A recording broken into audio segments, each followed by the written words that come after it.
बोलिए प्रेम से श्री सद्गुरुदेव महाराज की जय। श्री सच्चिदानंद भगवान की जय। परम पुरुष गुरुदेव जी शाश्वत शांति निधान, बार बार दंडवत करूं सकल सुखों की खान। एकम नित्यम विमल अचलम सर्वधि साक्षी भूतम, भावातीतम निर्गुण रहितम सतगुरु त्वां नमः। बोलिए प्रेम से श्री सद्गुरुदेव महाराज की जय। श्री सच्चिदानंद भगवान की जय।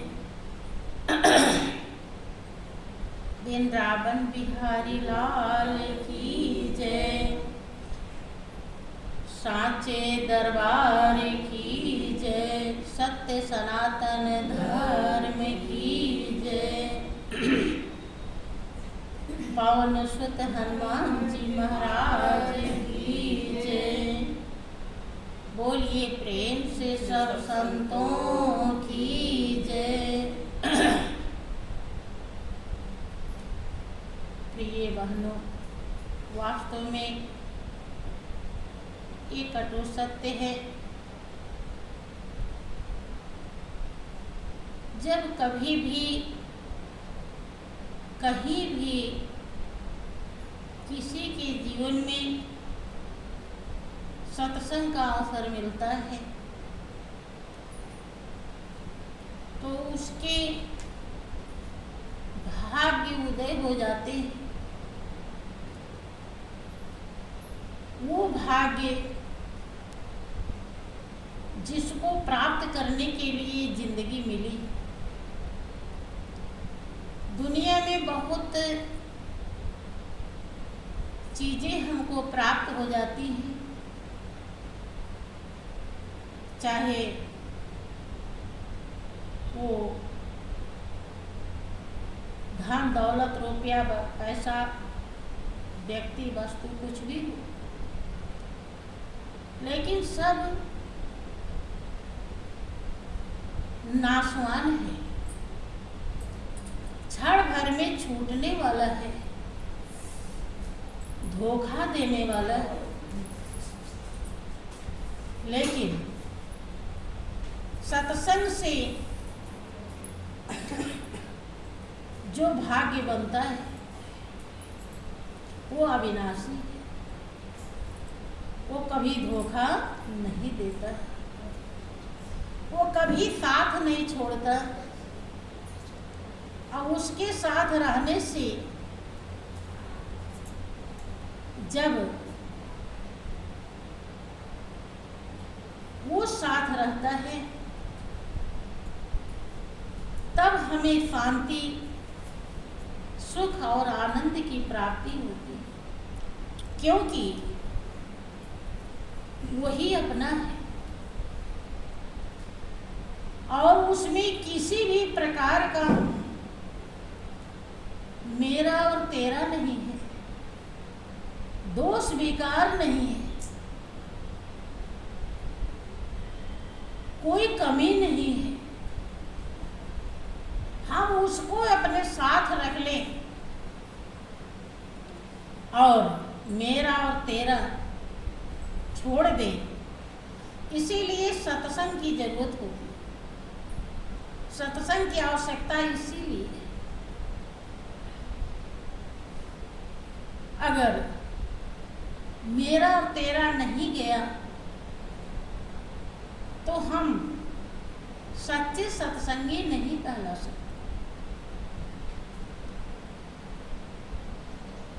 क्योंकि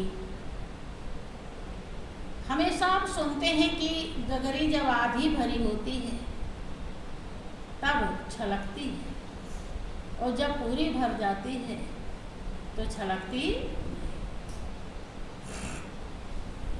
झलक रही है इसका मतलब पूरी नहीं है। सत्संग जीवन का सार है, जीवन का आधार है, और वो तभी मिलता है जब हमारा हृदय दुनियादारी से खाली हो जाता है। क्योंकि एक म्यान में दो तलवार नहीं रहती। कबीरदास जी कहते हैं कि जब मैं था तब हरि नहीं, और जब हरि आए तो मैं ना। और प्रेम गली अतिशा करी तामे दो न समय। कि जब हरि का हृदय पर बसेरा हुआ, अर्थात हरि का महत्व दिया हमने, हरि की कीमत समझी, मालिक की, कि पूरा एक एक कण, एक एक तिनका प्रभुमय है, सभी प्रभु के हैं और प्रभु सबका है, कुछ भी अलग नहीं है। तो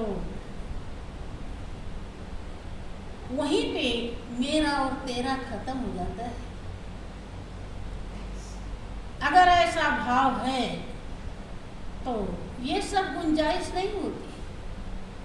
अगर है तो इसका मतलब मालिक का प्रेम हृदय में पैदा नहीं हुआ। पैदा होते ही सब दुनिया की चीजें तुच्छ दिखाई पड़ती है। किसी भी प्रकार का लगाव नहीं होता है। हाँ, भलाई के लिए, दूसरे के हित के लिए संघर्ष भी करना जरूरी होता है। संत महान पुरुष भी संघर्ष करते हैं ताकि दूसरे का हित हो। ऐसा नहीं कि उन्हें अपने लिए किसी चीज की चाह होती। ऐसे ही प्रेमी भक्त को भी बनना जरूरी होता है। और वास्तव में जिसको सत्संग की प्राप्ति हुई वो ऐसा बन ही गया। वो सहजो बाई एक महान आत्मा हुई है। जब उन्हें गुरु शरण मिलता है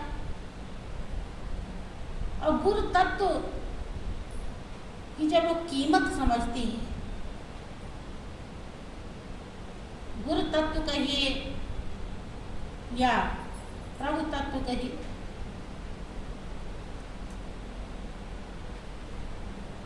जब उन्हें श्री गुरु महाराज जी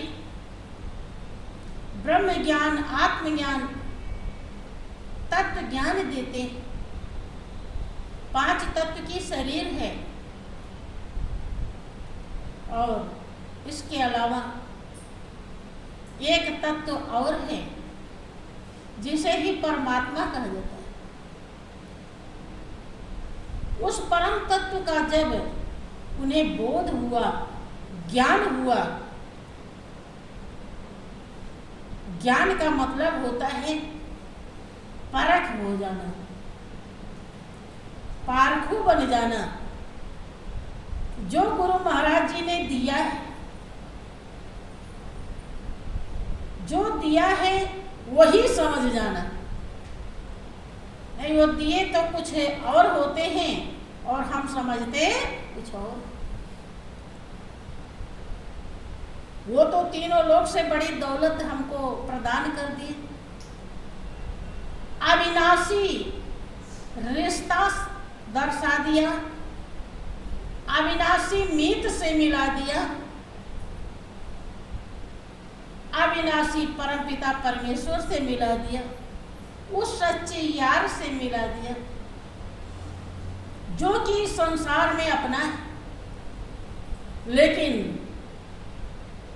पारखू न बनने के कारण, कीमत न समझने के कारण हम दुनिया के जो धोखे घड़ी है, धोखेबाजी है, चाहे वो व्यक्ति हो चाहे वस्तु, हम उसी को अपना समझते और उसी में लगे रहते, उसे अपने हृदय में बसा ही नहीं पाते। लेकिन वो जब मनन करती हैं, ध्यान करती हैं, ध्यान की सिद्धि प्राप्त होती है, तो वो पारखू बन जाती है। उन्हें बोध हो जाता है, ज्ञान हो जाता है, जो जन्म जन्मांतर से बिछुड़ा हुआ था, जिसके लिए ही हमारी आत्मा प्यासी थी, जो कितने जन्मों से ढूंढ रही थी, उसको गुरुदेव ने दर्शा दिया है।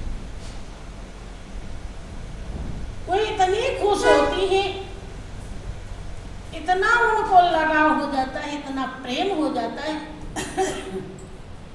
गुरु चरणों से, क्योंकि जब तक गुरु महाराज जी नहीं मिले थे तो वो यही नहीं जानती थी परमात्मा किसे कहते हैं। वो शक्ति जो चींटी के अंदर भी है और हाथी के अंदर भी है, जो सर्वज्ञ है, सब कुछ जानने वाला है, सब करता धरता है, उसका उनके हृदय में कोई ज्ञान नहीं था, कोई महत्व नहीं था, परमात्मा के स्वरूप की पहचान नहीं थी।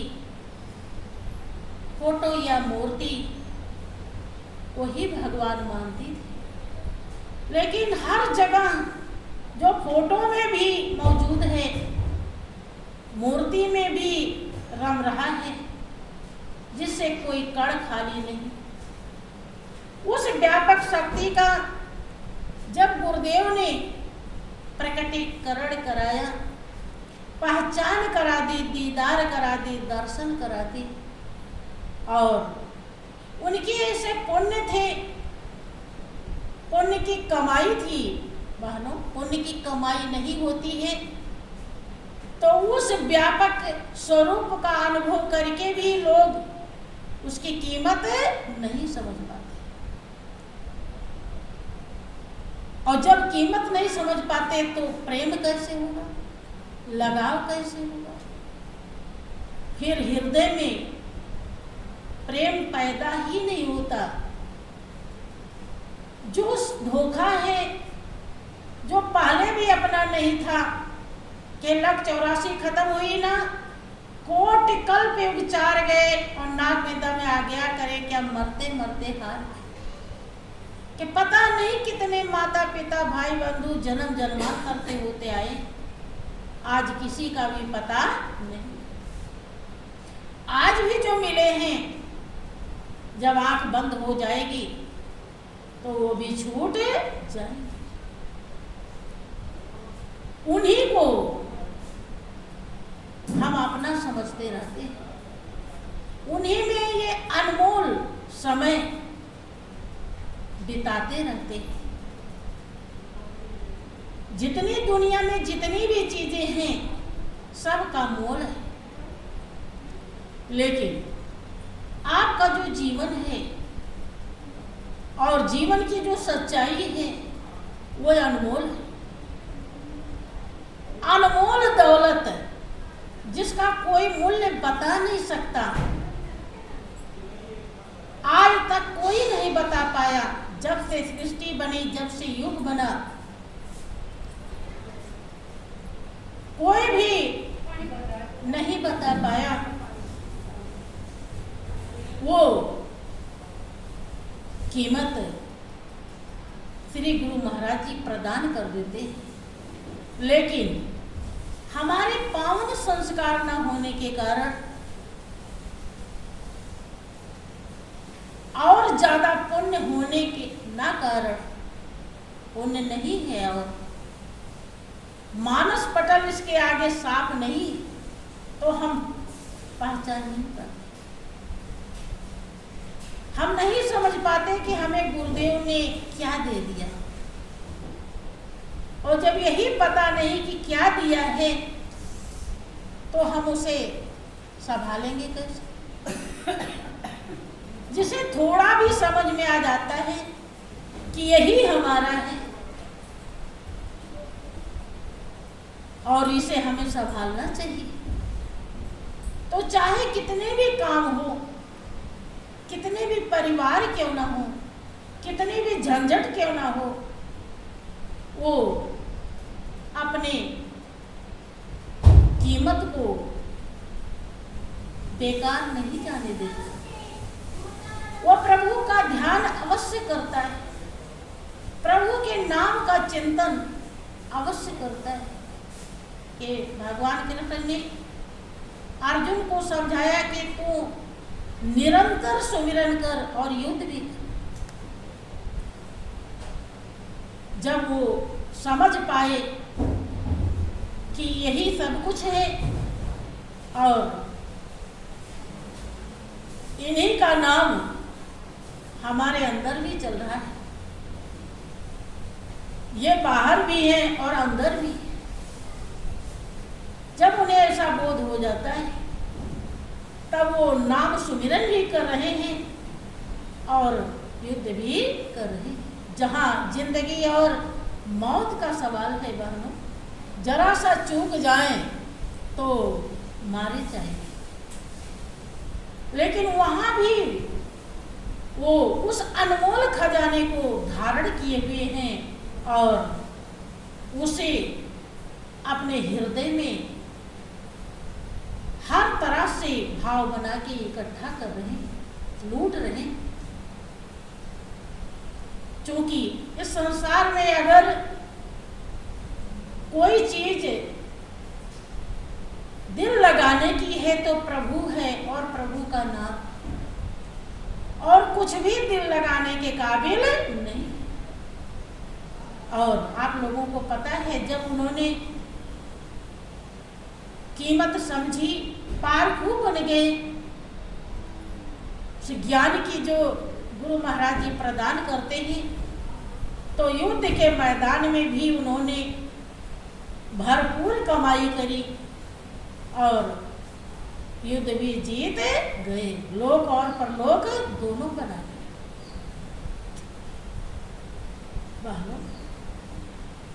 गुरु महाराज जी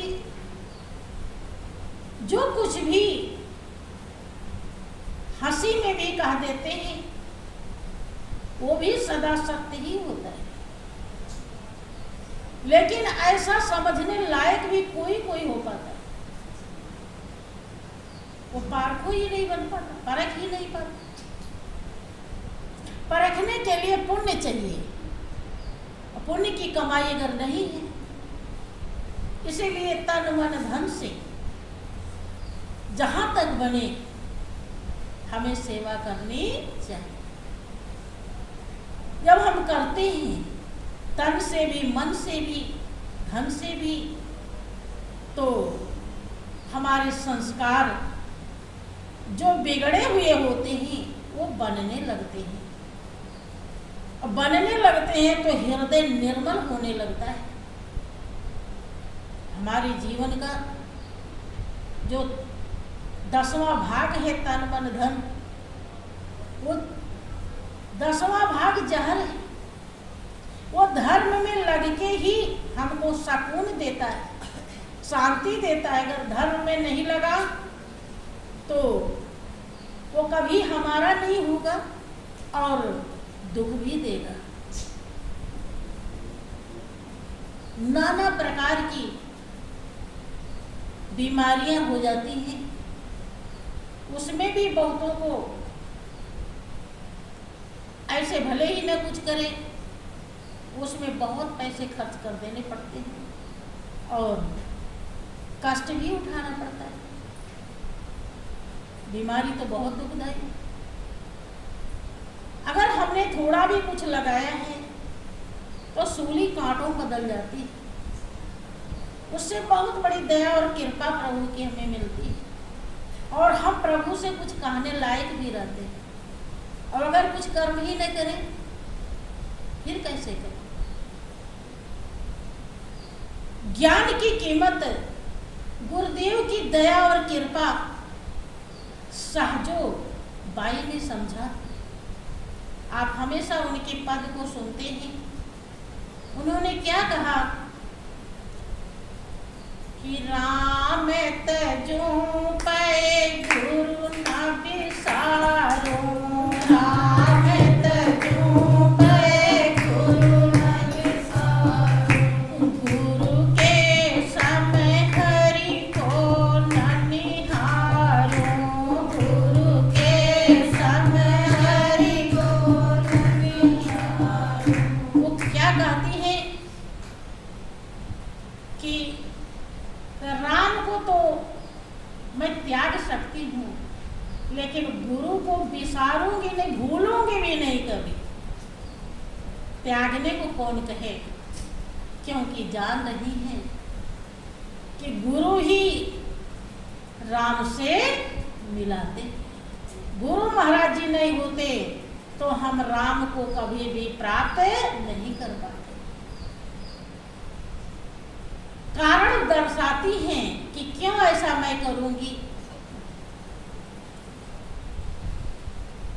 कि हरि ने जन्म दियो जग माही, हरि ने जन्म दियो जग माही, गुरु ने आवत मन छुड़ाही, गुरु ने आवत मन छुड़ाही, राम तजू पे गुरु न बिसारो, राम तजू पे गुरु न बिसारो, के समय गुरु को न निहारो, हरि के समय गुरु को न निहारो।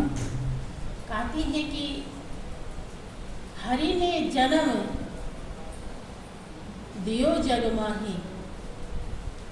मनुष्य की जिंदगी तो दिया 84 लाख में से निकाल करके, लेकिन जन्म मरण का चक्कर लगा दिया, आओ और जाओ।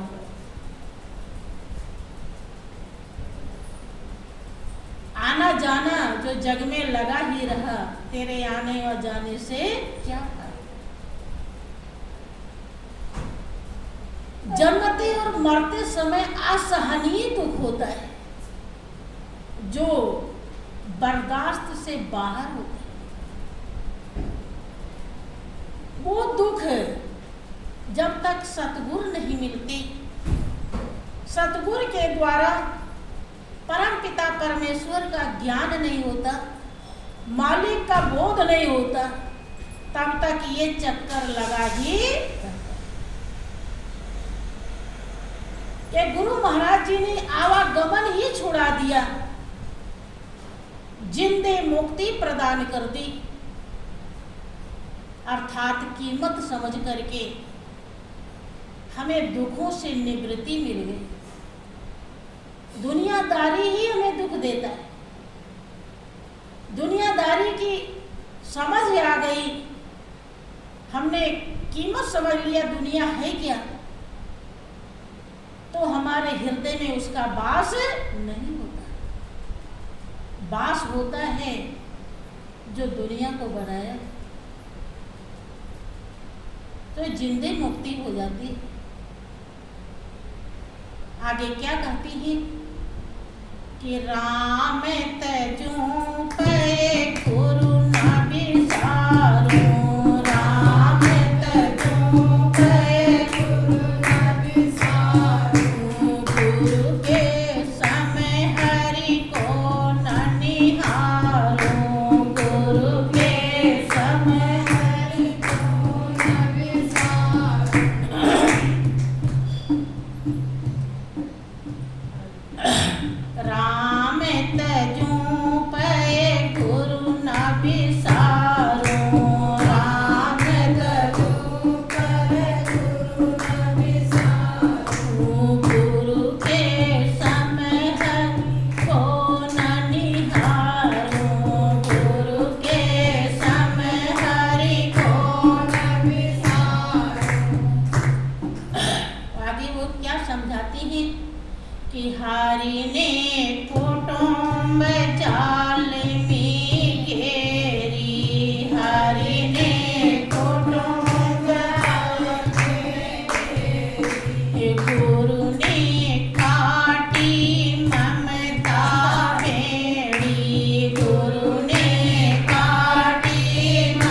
परिवार दिया, बेटा बेटी, पति पत्नी, भाई बंधु, लेकिन ऐसा ममता लगा दिया कि जो जानते हुए भी, सभी जानते हैं कोई किसी के साथ ना आया है ना जाएगा, लेकिन ये बात उनके दिल में बैठती नहीं है। गुरु महाराज जी ने ज्ञान का दीपक दे करके ये रहस्य हृदय में बैठा दिया, और जब हृदय में रहस्य मौजूद हो जाता है, जम जाता है, समझ में आ जाता है, तो ममता इधर से उधर चली जाती है। अर्थात जो दुनिया से ममता लगी हुई है, लगन लगी हुई है, वो लगन अविनाशी से लग जाती है। देखिए, ये सच्चाई, इतना बड़ा सौभाग्य गुरुदेव ने प्रदान किया। भगवान मेरा मालिक तो हरदम मौजूद था, लेकिन जब तक श्री गुरु महाराज जी नहीं मिले थे, तब तक हम ऐसा कुछ भी समझ नहीं पाए कि हरि ने करम भरम भरमायो, हरि ने करम भरम भरमायो, गुरु ने आत्म रूप लखायो, गुरु ने आत्म रूप लखायो, राम तजू कहे गुरु न बिसायो, राम तजू कहे गुरु न बिसायो, गुरु के सम हरि को न निहारो, गुरु के सम हरि को न बिसारो। वो क्या कहती हैं कि हरि ने कर्म भरम भरमायो, कि जैसा कर्म करोगे वैसा फल पाओगे। परमात्मा का विधान है, वो एक साक्षी रूप है। वो कोई बहुत अच्छा करता है तो उसका पीठ थपथपाता नहीं, और कोई बहुत बुरा करता है तो उसका हाथ पकड़ता है। शास्त्र आपका बताता है, रामायण में जिक्र है कि कर्म प्रधान विश्व करी राखा, और जो जस करे सो तस फल चाखा। चूंकि सबके पास क्या सही है, क्या गलत है, क्या अच्छा है, क्या बुरा है, क्या उचित है, क्या अनुचित है, इसका बुद्धि विवेक है।